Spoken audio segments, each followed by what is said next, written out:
Hey guys, it's Ricardo here, and the other day I took a look at this video and I was kind of upset. So I thought I wanted to make a response video and I never had the time, so here I am now, and I'm going to respond to Why is Modern Art So Bad by PragerU University. Here we go.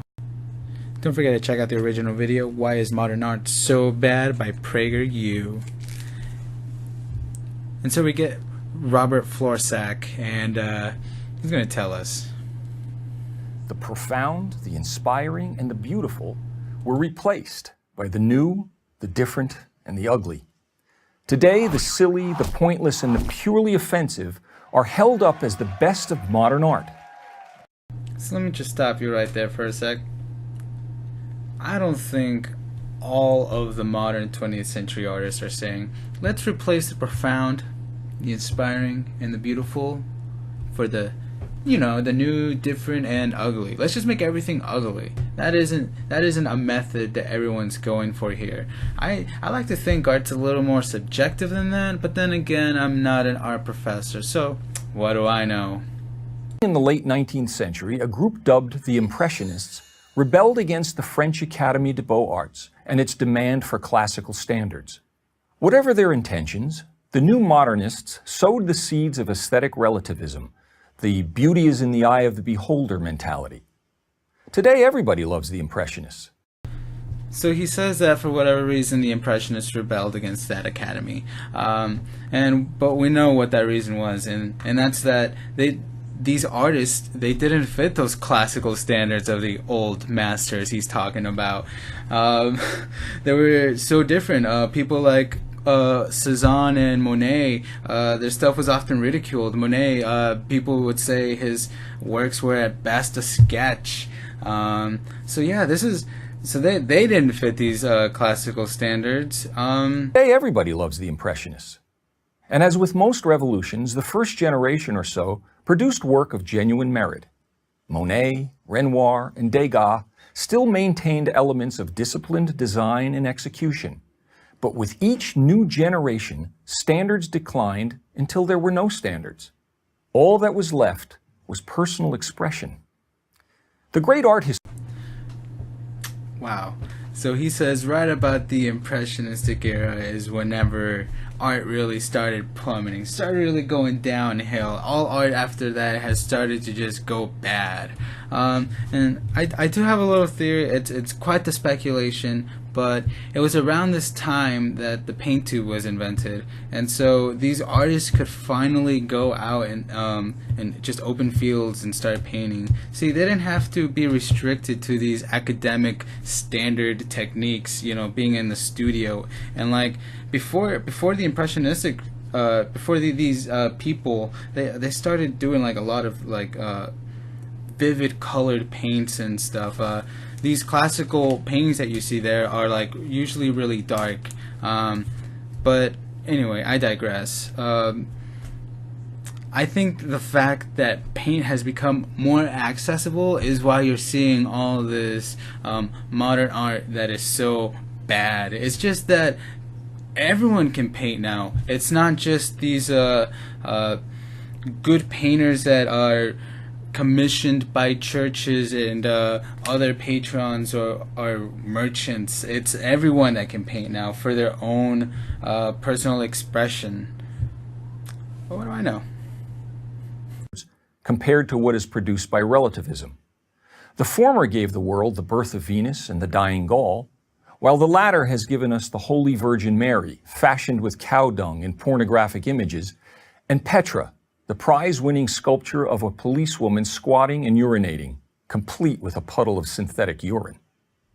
Without aesthetic standards, we have no way to determine quality or inferiority. That is a laughable statement. And he compares these 4 different art pieces, from like really good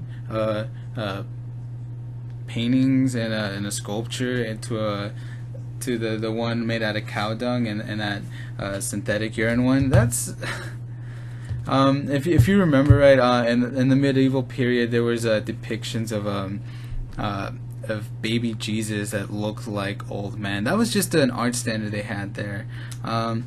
we can compare these good and bad ones all day, and we have really good modern artists that have paintings that just look like photographs now. It's not really fair, is it? Here's a test I give my graduate students, all talented and well-educated. Please analyze this Jackson Pollock painting and explain why it is good.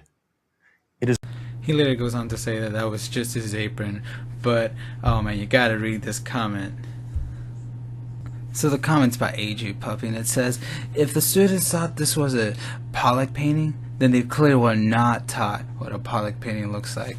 Like, oh, that's a straight burn. Like, if you guys know a Jackson Pollock painting, it's mostly just splatter art, splatter paint.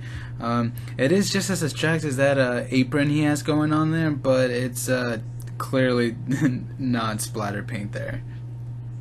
So then he starts talking about who's going to determine this quality, and then he starts comparing it to figure skating. And there was another comment that I liked to it, and it said, "Well, this is art. This isn't really a competition. We're not competing against each other. This isn't some kind of championship that we're participating in." But also the subject matter has gone from the transcendent to the trashy. Equally the fault of the so-called art community, the museum heads, gallery owners, and the critics who encourage and financially enable the production of this rubbish.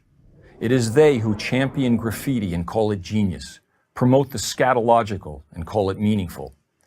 It is they who, in reality, are the naked emperors of art. But why do we have to be victims of all this bad taste? We don't. By the art we patronize at museums or purchase at galleries, we can make our opinions not only known but felt. An art gallery, after all, is a business like any other. If the product doesn't sell, it won't be made. So that comment stings a little bit, but let's just look at it this way.